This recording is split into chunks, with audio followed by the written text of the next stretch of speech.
ওয়াসসালাতু ওয়াসসালামু আলা আশরাফিল আমবিয়াই ওয়াল মুরসালিন ওয়া আলিহি ওয়া আসহাবিহি আজমাইন। আমাদের যেখান থেকে দেখছেন শুনছেন সম্মানিত দর্শক মণ্ডলী এবং আমাদের প্রিয় বন্ধুগণ, আসসালামু আলাইকুম রহমতুল্লাহ।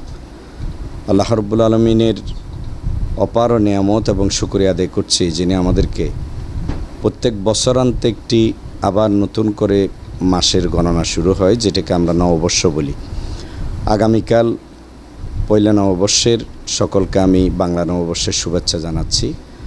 আমরা প্রচলিতভাবে অনেক নববর্ষ আছে, তবে আমরা আমাদের দেশে ইংরেজি এবং আরবি বাংলা তিনটা নববর্ষ আমরা সবসময় উদযাপন করে থাকি। আসলে যদি গুরুতত্ত্বটা আমরা বুঝতে চাই, তাইলে আমরা বুঝতে পারি যে নববর্ষের মাধ্যমে আমাদের হায়াত থেকে একটি জীবনের একটি অংশ চলে যায়। আমাদের তো আল্লাহর কাছে বেশি বেশি করে তওবা ইস্তেগফার করা দরকার। একটা বছর চলে যাওয়া মানে কবর আমার এক বছর এগিয়ে আসা। কিন্তু আমাদের এখানে একটি নববর্ষকে উদযাপনের সংস্কৃতি চালু আছে।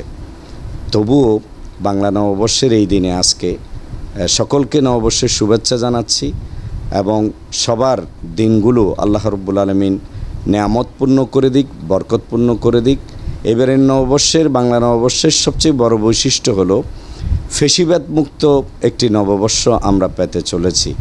এতদিন ধরে নববর্ষের নামে যেই অপসংস্কৃতি এবং যেই দলন নিপীড়ন হয়েছে, এবারের নববর্ষে আমরা এমন একটি সুন্দর বাংলাদেশ চাই, যেখানে সকল নাগরিক তার সমান অধিকার ভোগ করবে।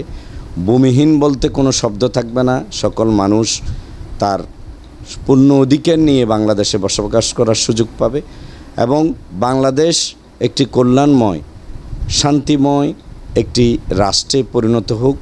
এবারের নববর্ষে আমার এটাই বিশেষ করে আমার আশা এবং আকাঙ্ক্ষা। আসুন আমরা আগামীতে বাংলাদেশকে একটি দারিদ্র্যমুক্ত, হতাশামুক্ত একটি সুন্দর রাষ্ট্রে পরিণত করার জন্য কাজ করি। চট্টগ্রাম 10 নির্বাচনী এলাকা, এই এলাকা অলরেডি এটি বহদ্দারহাট থেকে শুরু হয়ে 11 নম্বর দক্ষিণ কাট্টলিশা সেই সমুদ্র সৈকত পর্যন্ত আমাদের এই এলাকাটা পড়েছে।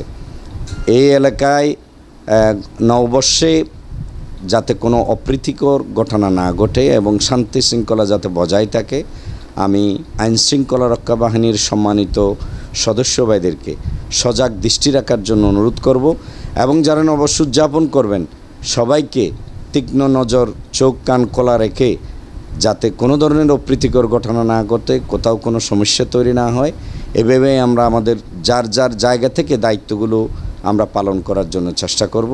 এটা আমার একান্ত প্রত্যাশা। সকলকে আন্তরিক মোবারকবাদ এবং ধন্যবাদ। আবারও সকলকে নববর্ষের শুভেচ্ছা।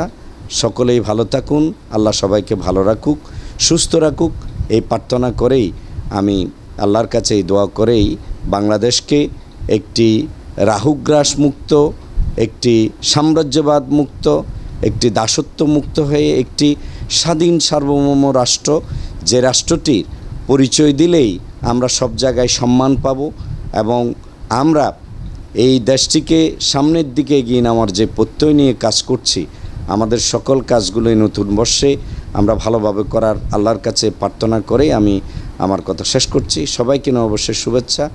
বাংলাদেশ জিন্দাবাদ। আসসালামু আলাইকুম রহমতুল্লাহ।